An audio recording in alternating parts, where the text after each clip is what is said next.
on va voir deux méthodes différentes pour trouver la valeur du paramètre B. Une première méthode très facile, la méthode visuelle. Une deuxième, plus agréable, la méthode algébrique. Commençons par la méthode visuelle. Le paramètre B, c'est la valeur initiale. C'est quelle est la valeur du Y lorsque notre X est égal à 0. On peut bien le voir parfois dans une table de valeurs. Ici, on voit que X est égal à 0. La valeur initiale, c'est donc la valeur de Y qui est vis-à-vis X égale 0. On le voit aussi bien dans un graphique parce que notre valeur initiale se trouve à être l'endroit où notre droite coupe l'axe des Y. Parce qu'on est vis-à-vis l'origine, on est vis-à-vis quand le X est égal à 0.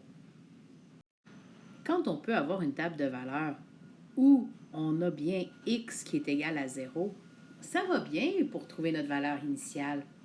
Et quand la droite coupe à un point précis l'axe des Y, ça va bien aussi. Ce n'est pas toujours le cas. Remarquez, dans l'exemple suivant, on n'a pas de X qui est égal à 0. Alors, on ne peut pas utiliser la technique visuelle pour trouver notre valeur initiale. Puis en plus, on n'a même pas de graphique. Alors, comment est-ce qu'on fait? On commence par trouver la valeur de A. Je vous rappelle que la valeur de A, on la trouve en divisant la variation de Y par la variation de X.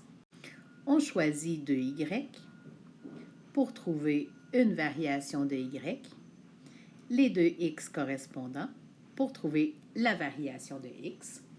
En les divisant ensemble, on trouve un A.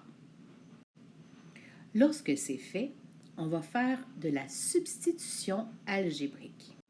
Je commence par écrire la règle en utilisant le A qu'on a trouvé. Je choisis un couple au hasard que je vais substituer dans la règle. Et en faisant un peu de calcul, je peux trouver algébriquement que B est égal à 4.